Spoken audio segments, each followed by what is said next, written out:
Hello students, welcome to electronics class. In the last session we have studied active low basic NAND latch. It is a basic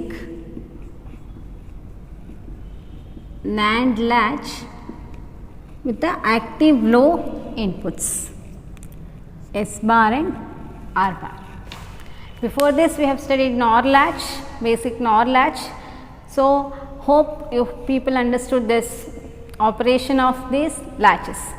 In that what we have got is for S bar R bar is equal to 0, for this condition, for the first condition we have got invalid state and it was prohibited, will not take into account for the circuit operation because it is of no use.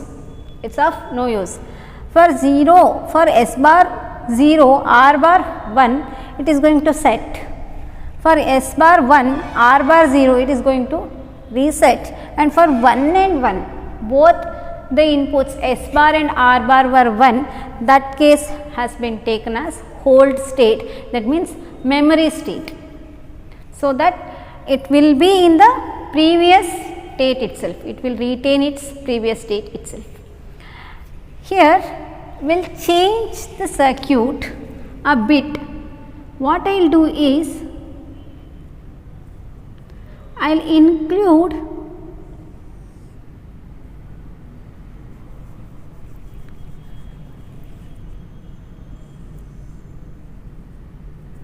one more NOR gate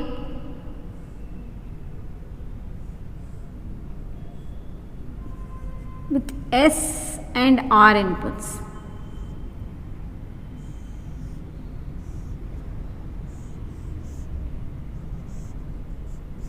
I have included 2 more NAND gates. Have included 2 more NAND gates as inverters. And the inputs are taken as S and R. Here it was active low, S bar and R bar it was. Now have included 2 more NAND gates and it will become active high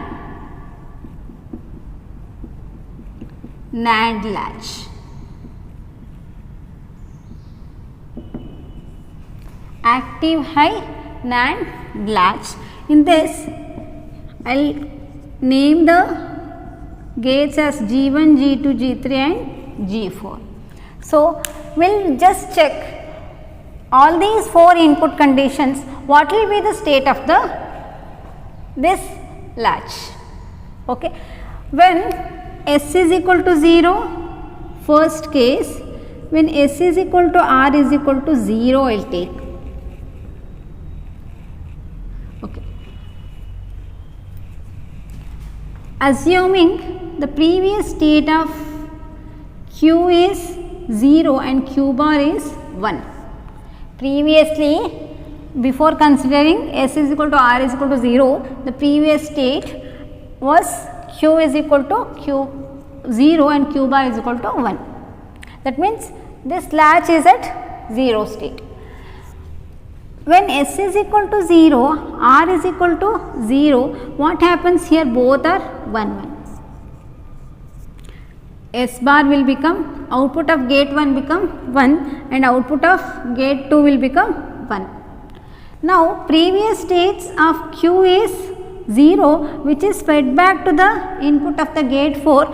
Here it is 0 and 1. NAND gate 0 0, 0 1, 1 0, 1 1. AB are the inputs, Y is equal to AB whole bar. So for 0 0 it is 1. This is the truth table of NAND gate. For 0 and 1 I will get 1 only. Okay. And for 1 and 1 I will get 0 only. Right.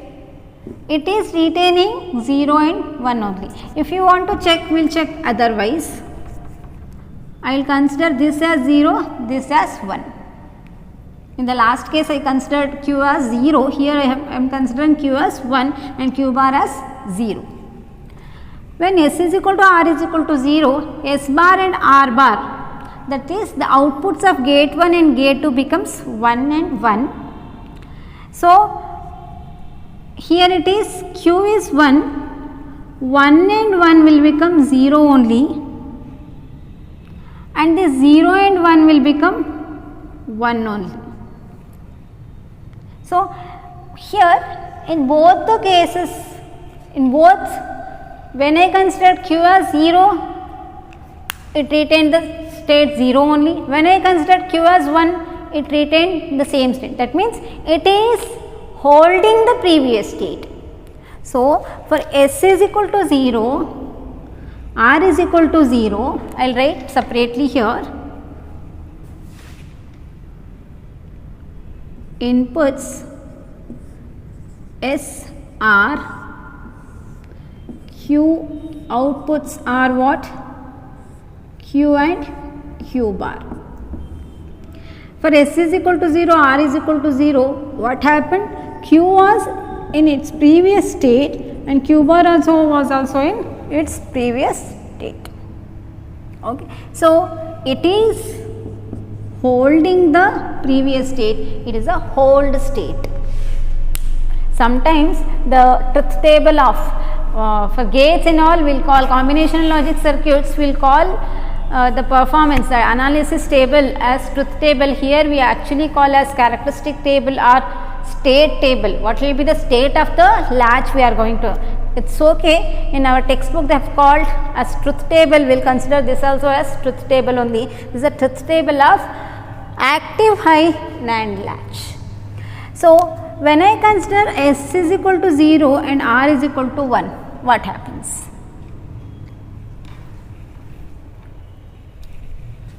S is equal to 0, I will make R is equal to 1. Previously it was at 0, 1 and 0. Previous state was 1 and 0. S is equal to 0 and R is equal to 1 I have considered. When S is equal to 0, both the inputs of gate 1 is 0, then output will be 1. Both the inputs of gate 2 will be 1, then the output of this gate 2 will be 0. And Q is 1, so Q is giving back to G4 as a one of the inputs. So, 1 and 0 becomes 1 and this 1 and 1 becomes 0. Okay. When 1 and 0 becomes 1, that means it was at 1 and 0, it went to 0 and 1. So, when you made S is equal to 0, R is equal to 1, Q is 0, Q bar is 1 and it is going to reset state. When R is high, this is going to reset state. It is easy to remember, right? Only thing we have to use 4 NAND gates. When S is equal to 1, R is equal to 0, what happens? I will change S is equal to 1 and R is equal to 0. Both the inputs of the gate 1 is 1, then it will be output of gate 1 will be 0 and both the inputs of gate 2 is 0 and output will be 1. Previously it was 0 and 1, 0 and 1 will be, previously it was 0 and 1, here 1 and 0. If I consider this as first, anyway you can take, if I take 0 and 1, it will be 1, 1 and 0, again it will be 1, when it changed to 1, again 1 and 1, it will be 0. Then you check again, 0 and 0 will be 1 only. Any of the gate you can check the output. One more time I will show you.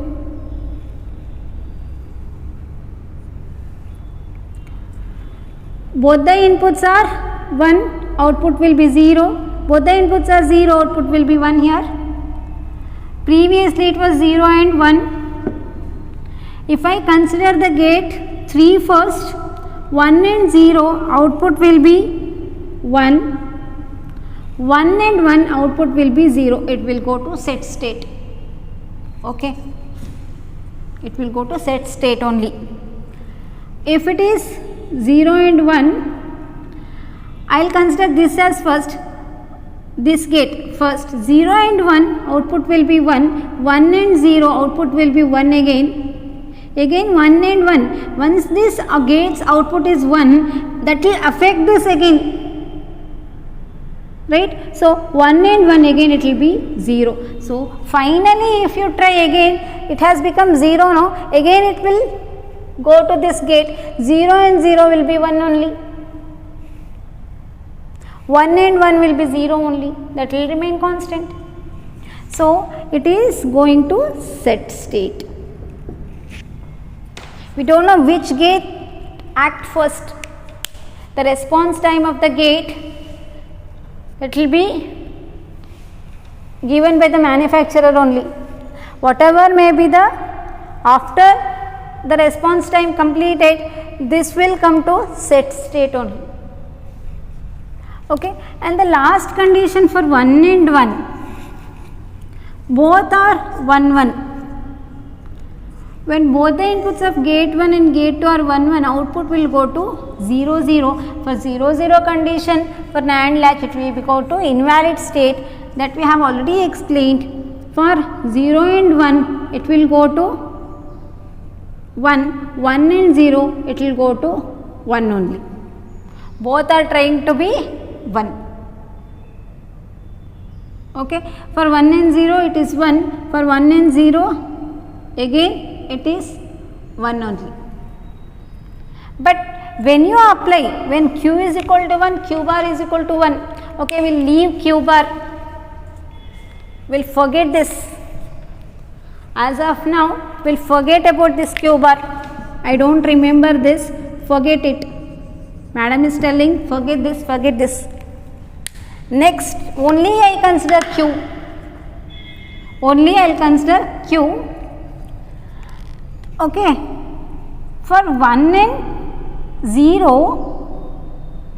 for 1 and 0, sorry, for 0, any one of the input of the NAND gate is 0, the output will be 1 only, right? Any one of the input of the NAND gate is, then output will be 1 only. So when you apply, output is 1, this we don't know, we have already forgot this.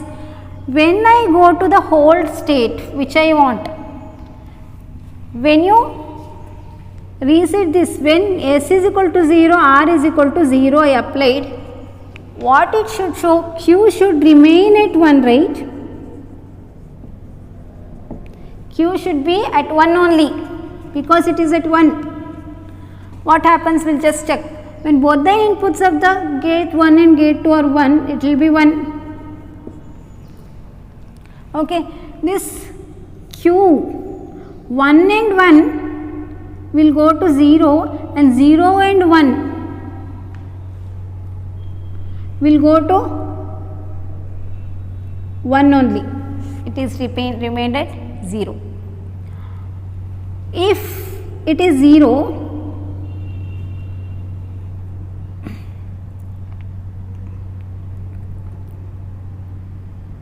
okay, if Q is at 1, Q bar is at 1, if this gate, if I consider G3, 1 and 1, it will go to 0,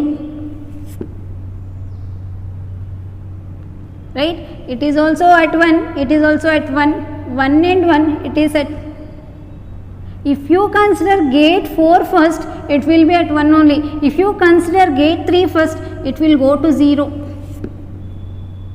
This Q is not retaining its state. This latch is not retaining the one state. If the output of this gate will become 1, then what happens? 1 and 1 will become 0. Here it is 1, 1 and 1 will become 0, 0 and 1 will become 1 here. Right? If I consider this first, 1 and 1 will become 0 here, and 0 and 1 will become 1. We are not predicting the state of Q. We are not able to predict the state of Q properly. At the end of the response time, we don't know whether the Q retains at 0 or 1. It is unpredictable condition exists, so it is invalid. So we don't know the state of Q, so it is invalid. So basic NAND latch circuit is just opposite to active high NAND latch, where for 0 0 it is a hold state, for 0 1 it is a reset state, for 1 0 it is a set state, for 1 1 this case is not considered, it is invalid. While using the latch to store 1 or 0, we consider only the state. To store 1 will set the flip flop, S is equal to 1, R is equal to 0 will to store 0 will make R is equal to 1, S is equal to 0, right. To hold that condition, we will use this input, both are 0 0, and this case is not.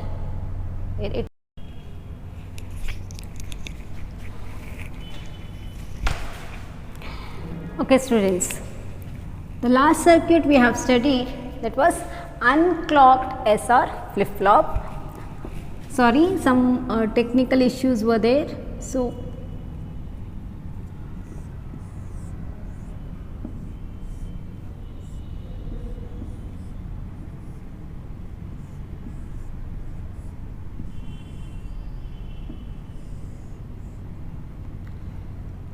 this was the last circuit we have studied, that was a unclocked SR flip flop. The active high latch,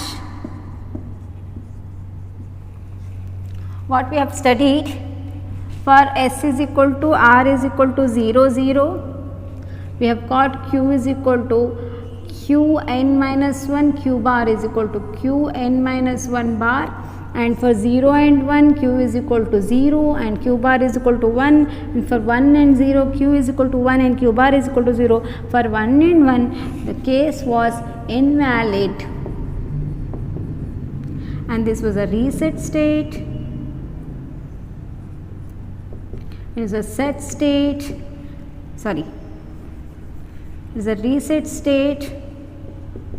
For R is equal to 1, it was a reset state. For S is equal to 1, it was a set state, and the first case was the hold state. So this one we have studied. Now unclocked SR flip flop and operations also we know. Just draw the timing diagram of this. S, R, and for Q only we will draw. For S is equal to 0, R is equal to 0, I will assume Q was at 0 and remains at 0. For S is equal to 0 and R is equal to 1, Q is at 0 only. For R is equal to 0 and S is equal to 1, R attains 1, that is sets position. For S is equal to 1 and R is equal to 1, we don't know what is this, it is unpredictable and it is called as invalid state, and it was a set state, sorry, it is a set state and it is a reset state and it is the hold state. So this circuit is also called, this active high NAND latch circuit is also called as unclocked SR flip flop. Now we will know about flip flops. Why it is called as flip flop? I told this is a latch, right? This latches are also called as flip flop, or the extension version of the latch is flip flop, you can tell.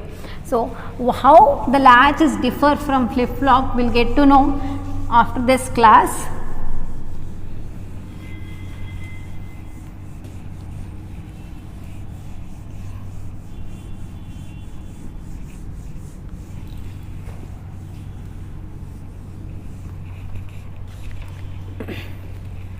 know about flip-flop. Flip-flop is basically a sequential logic circuit and it's a very important memory element. Flip-flop is nothing but a latch. These latches what we have studied in the last two classes, those are also called as flip-flops and abbreviated as FF. And why we have used latches? What you have understood by using latches? We could store bits. We could store the information storage in the form of bits.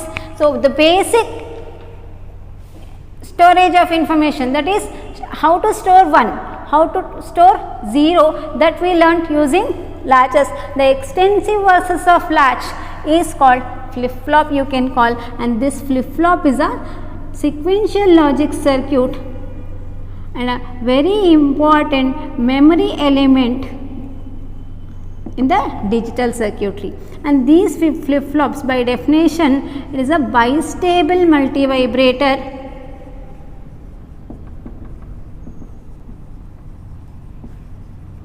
which is having two stable states.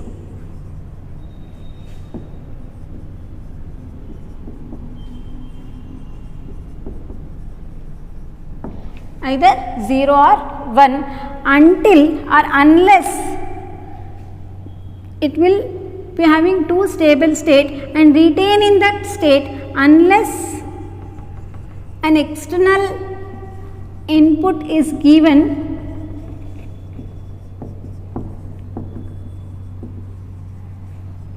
to change the state. We have already studied astable multivibrator and monostable multivibrators. A stable multivibrator which is having a single which is not having any stable states, just the period of clock pulses it is going to generate. Multivibrators or multi-vibrators, it is vibrating between the high and low. What will be the output of multivibrator? It's a clock pulse, right. So, these multivibrators, a stable multivibrator will not be having any stable states, whereas monostable multivibrator will be having a single stable state, whereas bistable multivibrators having two stable state and it will be in that states only until the external input is given to change that state. If the external input is given, then it is going to change its state. Okay. So, these flip-flops are having two outputs, Q and Q bar, and these outputs are called as complementary outputs. And two inputs S and R, usually we have studied S and R, there are different types of flip-flops, so I will not mention this. Two inputs, and these inputs helps the flip-flop or helps the circuit to flip and flop between the two stable states.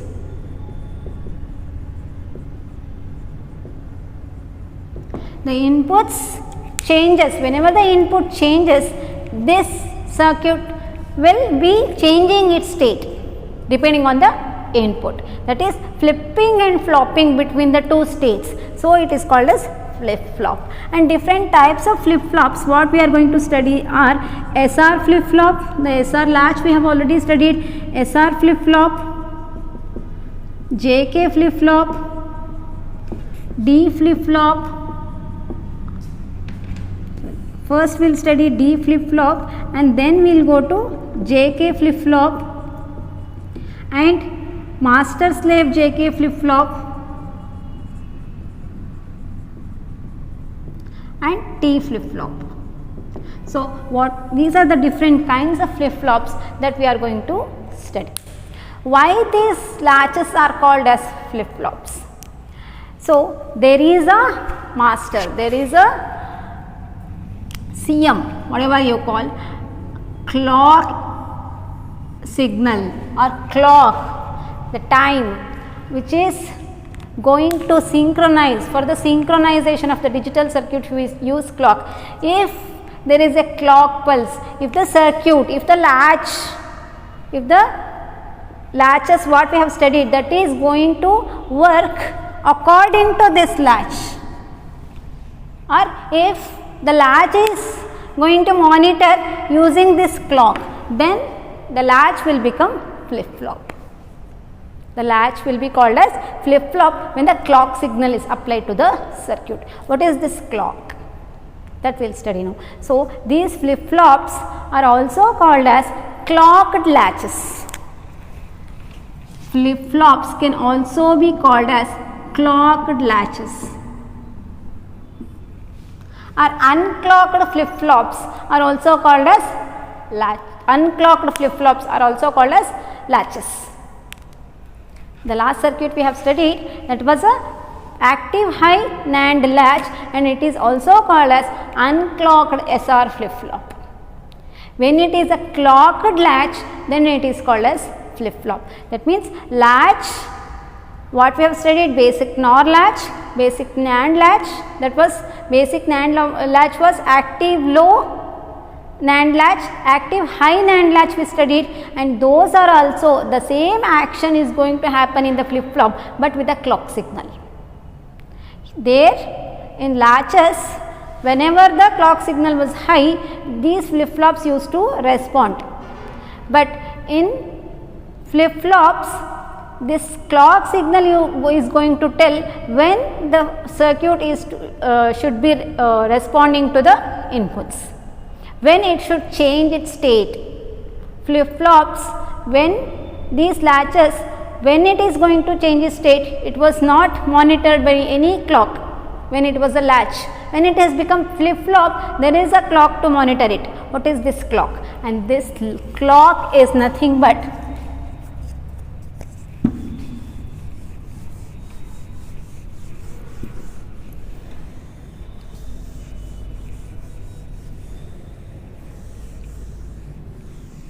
this clock is nothing but period of clock pulses, periodic train of rectangular pulses.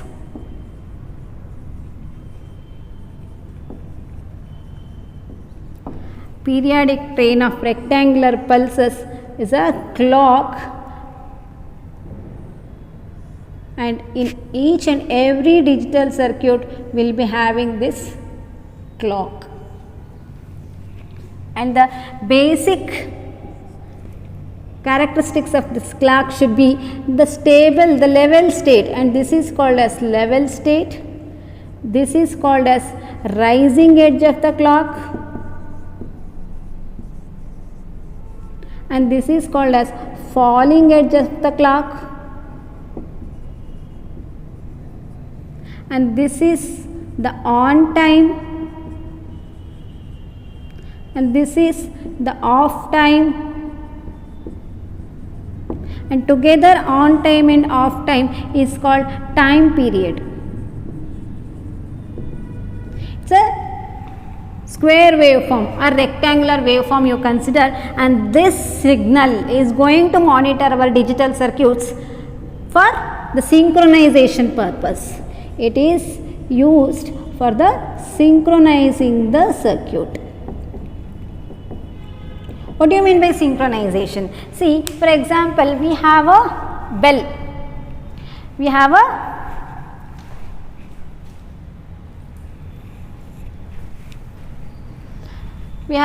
bell will ring, right? For every completion of the class, there is a bell in the college. Why they have kept the bell? If the physics class is going on and they will complete it, if the physics sir wants to take class up to 1 hour, he will complete his 1 hour class and leave the students. Next chemistry class will come, chemistry sir will come and take half an hour class, and the mathematics class is going on in the different section, and their mathematics class is going on for about 1 hour. Once the chemistry class completes, half an hour class is completed, another half an hour what the others these students will do where chemistry class was going on. There are two sections, A and B. In B section chemistry class finished, but mathematics sir who has to take the next class, he is in A section, he wants to take 1 hour class for A section. Another half an hour these students will be, what they will do? Simply waste of time, right? So to maintain that, we will maintain a schedule, we will maintain a time period, we will maintain a timetable. So for this duration, for 11 to 12 chemistry class is going on, for 12 to 1 mathematics class is going on, and this timetable is issued to all the staff, all the students, so that each and everybody can maintain their time. Everybody should take 1 hour class, not more than that, not less than that. If I leave the electronics class 15 minutes earlier, you will go and stand in the corridor and making noise, that's of no use, right? So it is fixed, that bell, that is our clock, it is maintaining our timings. All the students, all the staff are following that bell. In the same way, the digital circuits also follow some timings, that is maintained by the clock, that is called synchronization. If you change the S and R inputs, when it should change, when the flip-flop circuit should see the inputs and change the output according to that input. Whenever it wants, it cannot change. There is a time, at this time only, after 2 time periods only it should change, the clock will tell, that time only it will tell, right? So this system clock is going to maintain the timing of the digital circuits. So it is called as synchronization of the digital circuit. In each and every digital circuit there is a system clock. So clock generators we have studied, right? So this clock, whenever the flip-flop, there are different kinds of flip-flop depending on the clock signal input is given. For the flip-flop is going to change its state at the edge of the flip-flop, then it is called as edge triggered flip-flop.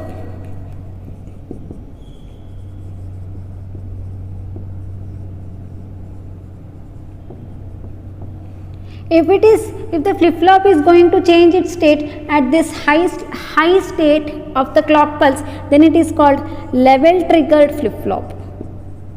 Usually our latches are level triggered flip-flops, whereas our clocked flip-flops or flip-flops are edge triggered flip-flops. There are different, and edge triggered flip-flop is represented using this symbol. You will get to know while studying the flip-flop.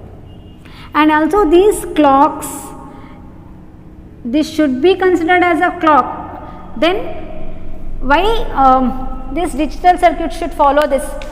Why we will follow bell? If somebody comes and ring the bell, presses that button half an hour early, then obviously that chemistry lecturer will get angry, right? My class is not completed and the bell rang. Only for half an hour they have given for me, and for physics they have given 1 hour. They will not follow the clock, right? They will go and raise a complaint. They have given only half an hour for me, and for mathematics they have given 1.5 hours. If that is the case, nobody will follow the bell. So like that, the bell ring duration should be stable. That should have a stable duration. Then only the staff will follow, and even students will follow that. In the same way, this level of the clock should be stable.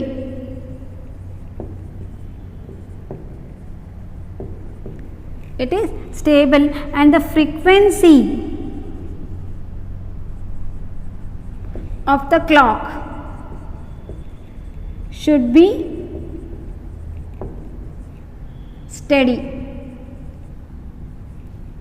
It should not be like only for this, on time is very less for this and very big for this time period, on time should be only this and off time is more, and off time is on time for this time period, it is very much like that. It should not be there. Frequency should be stable and also level should be stable. And also one thing, this rising edge, falling edge, the duration of, that is transition time, transition in the sense 0 to high to low, that means transition of high to low or vice versa, low to high should be 0. Practically it will not be, there is some transition time, some nanoseconds, something like that.